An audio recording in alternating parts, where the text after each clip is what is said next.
또한 사제의 영과 함께 루카가 전한 거룩한 복음입니다. 주님 영광 받으소서.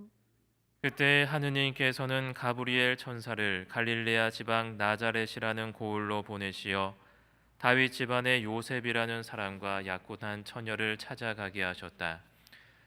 그 처녀의 이름은 마리아였다. 천사가 마리아의 집으로 들어가 말하였다. 은총이 가득한 이여 기뻐하여라. 주님께서 너와 함께 계시다. 이 말에 마리아는 몹시 놀랐다. 그리고 이 인사말이 무슨 뜻인가 하고 곰곰이 생각하였다. 천사가 다시 마리아에게 말하였다. 두려워하지 마라 마리아야. 너는 하느님의 총애를 받았다. 보라 이제 내가 잉태하여 아들을 낳을 터이니 그 이름을 예수라 하여라. 그분께서는 큰 인물이 되시고 지극히 높으신 분의 아드님이라 불리실 것이다. 주 하느님께서는 그분의 조상 다윗의 왕자를 그분께 주시어 그분께서 야곱 집안을 영원히 다스리시리니 그분의 나라는 끝이 없을 것이다. 마리아가 천사에게 저는 남자를 알지 못하는데 어떻게 그런 일이 있을 수 있겠습니까? 하고 말하자 천사가 마리아에게 대답하였다. 성령께서 너에게 내려오시고 지극히 높으신 분의 힘이 너를 덮을 것이다. 그러므로 태어날 아기는 거룩하신 분, 하느님의 아드님이라고 불릴 것이다. 내 친척 엘리사벳을 보아라. 그 늙은 나이에도 아들을 잉태하였다. 아이를 못 낳는 여자라고 불리던 그가 임신한 지 6달이 되었다. 하느님께는 불가능한 일이 없다. 마리아가 말하였다. 보십시오, 저는 주님의 종입니다. 말씀하신 대로 저에게 이루어지기를 바랍니다. 그러자 천사는 마리아에게서 떠나갔다. 주님의 말씀입니다. 그리스도님 참여합니다. 평화를 빕니다. 평화를 빕니다. 예.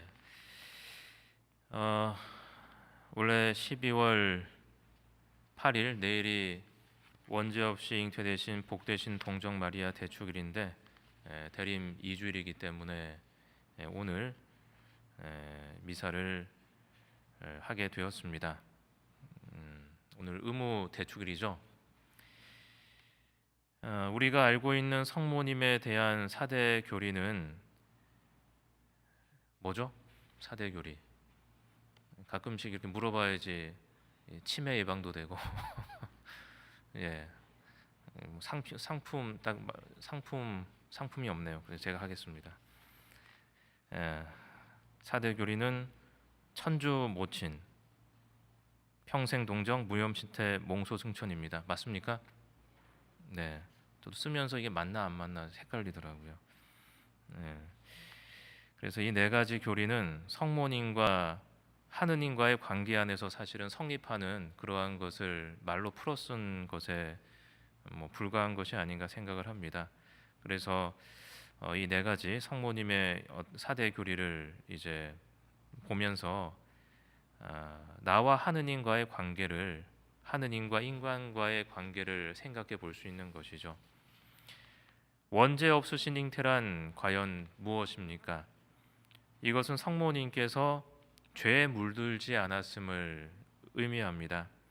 오늘 1독서를 보시면 창세기가 나옵니다. 창세기 3장 9절부터 15장 20절에 말씀이 나오는데 이 창세기의 말씀을 보면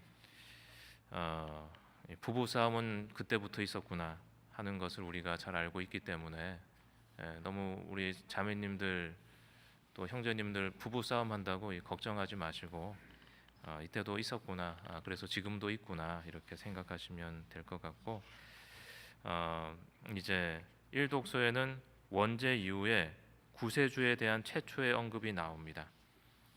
그래서 이 부분을 우리는 원복음이라고 이제 말을 하게 되는 것이죠.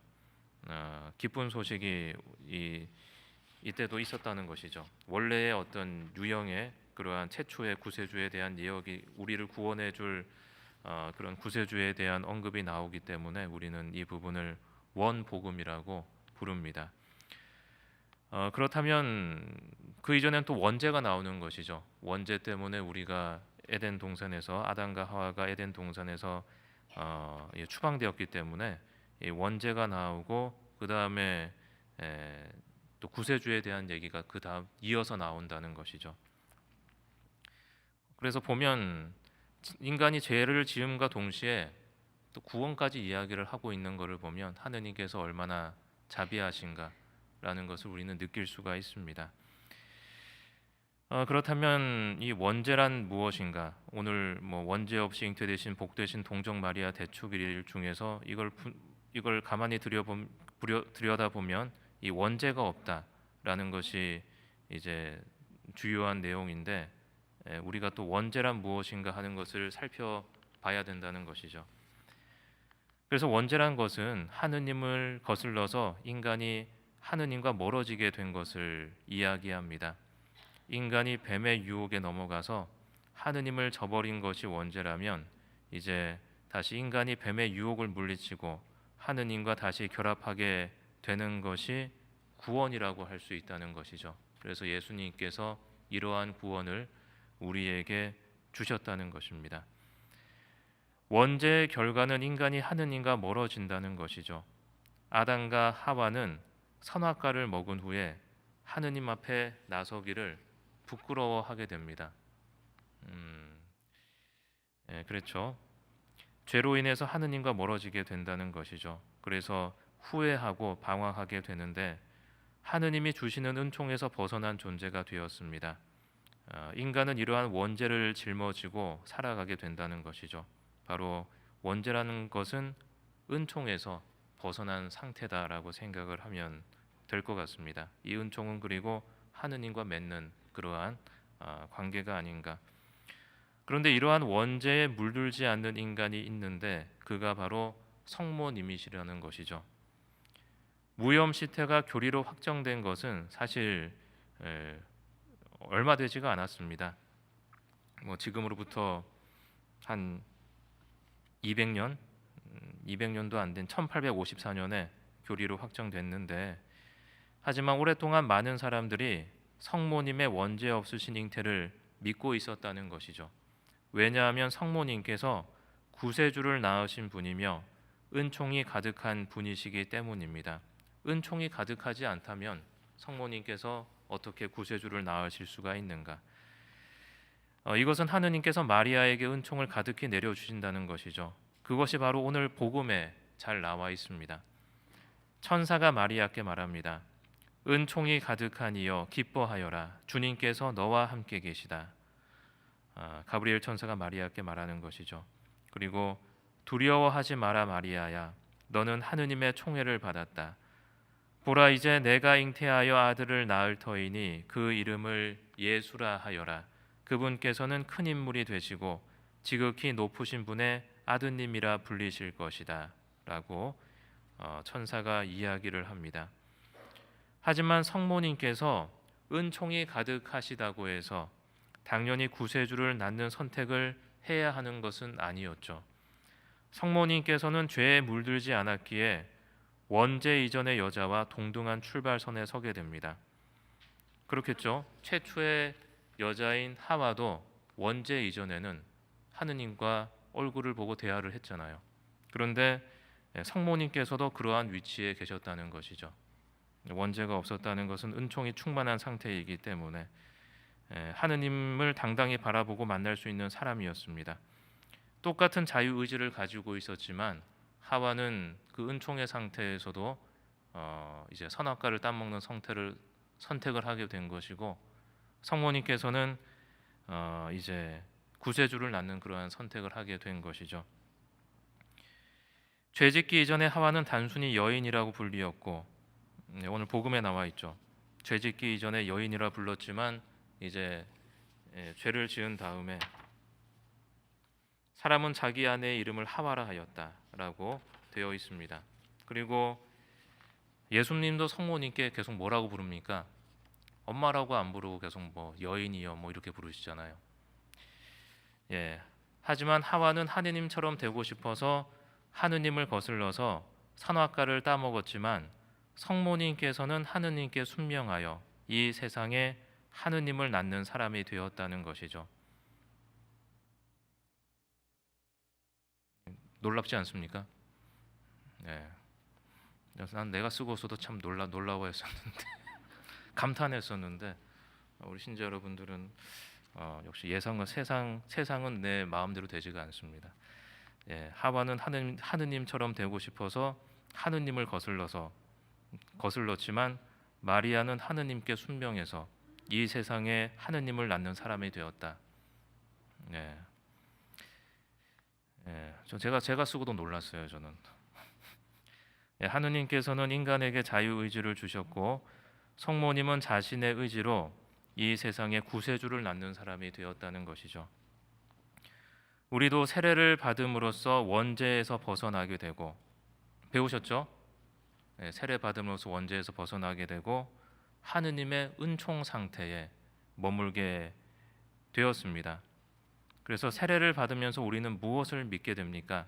바로 우리가 하느님의 사랑받는 자녀라는 것을 믿는 것이고 우리의 본성이 악이 아니며 하느님이 선으로서 우리를 창조하시고 우리의 본성이 선한 것임을 우리가 나쁜 사람이 아니고 우리 본성이 선한 것임을 믿는 것이고 또 하느님의 섭리가 이 세상을 이끌 것이라는 것을 믿는 사람들이라는 것입니다.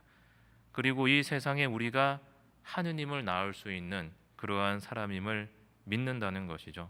바로 성모님께서 그렇게 구세주를 낳으셨듯이 우리도 이 세상에 구세주를 낳는 그러한 사람이 된다는 것입니다. 악마는 우리를 어떻게 유혹합니까? 우리의 욕망을 이용을 하죠. 그리고 우리의 두려움을 이용합니다. 이 세상을 어떻게 살까? 이 세상을 살아가려면 무엇이 있어야 될까? 그렇게 욕망과 두려움에 빠진 사람들은 하느님의 뜻을 찾지 않고 다른 사람들을 돌아보지 않습니다. 오직 욕망에 의해서 움직이고 두려움에 빠져서 무언가를 챙겨놓고 다른 사람들에게 나누기보다는 꼭꼭 숨겨놓는다는 것이죠. 대림시기 이전 복음이 생각나십니까? 대림시기 이전 복음에서 예수님께서는 이 세상의 종말에 대해서 말씀을 하십니다. 그리고 적그리스도가 나오고 힘들고 어려운 시기에 사람들은 종교에서 멀어지게 되고 또 혼란스러워하게 된다는 것이죠.